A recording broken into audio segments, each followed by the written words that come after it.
माननीय आदरणीय अजितदादा पवार साहेब यांच्या अकाली जाण्याने महाराष्ट्रावरती एक दुःखाचा डोंगर कोसळलेला आहे. पवार कुटुंबावरती एक दुःखाचा डोंगर कोसळलेला आहे.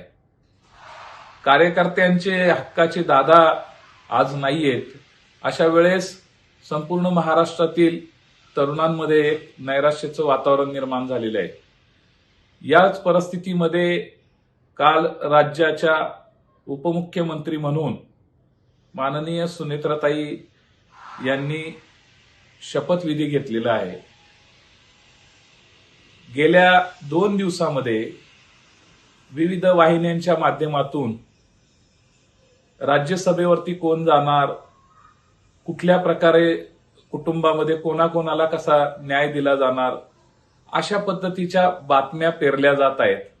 मला असं वाटतं की उपमुख्यमंत्री पदाच्या निवडीनंतर ही प्रक्रिया होण्यासाठी काही कालावधी जाऊन दिला पाहिजे. पवार कुटुंबाच्या दुःखद अशा प्रसंगातून कुटुंब बाहेर आलं पाहिजे.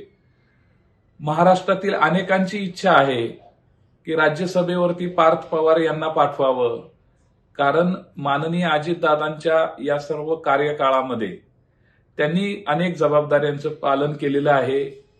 जय दादा यांना, पार्थ दादा यांना सगळ्यांना संधी देण्यात यावी, कारण ते कुटुंबाचे एक घटक आहेत.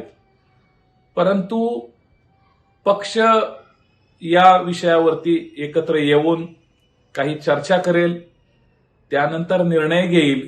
परंतु अशा बातम्या पेरणं किंवा अशा बातम्या येणं, खरं तर पवार कुटुंबच अजून या दुःखातून सावरलेलं नाहीये. म्हणून अशा बातम्या पेरण्यासाठी जे काही उद्योग चालू आहेत ते अत्यंत दुर्दैवी आहेत. आणि म्हणून खऱ्या अर्थाने या महाराष्ट्राला दिशा देणारं नेतृत्व आज आमच्यामध्ये नाहीये. दादांच्या विचारांवरती काम करणारे, दादांचा विचार पुढे घेऊन जाणारं हे कुटुंब आहे. या कुटुंबातील घटक एकत्र बसतील, पक्षाचे वरिष्ठ नेतृत्व एकत्र बसतील आणि त्यानंतर निर्णय घेतील. परंतु अशा बातम्या या विविध माध्यमातून पेरून त्या ठिकाणी चुकीच्या पद्धतीचं एक वातावरण निर्माण केलं जात आहे. सर्वांनाच या ठिकाणी अशा पद्धतीने चुकीचं वातावरण कोणी पसरवू नये असं आम्हाला वाटतं.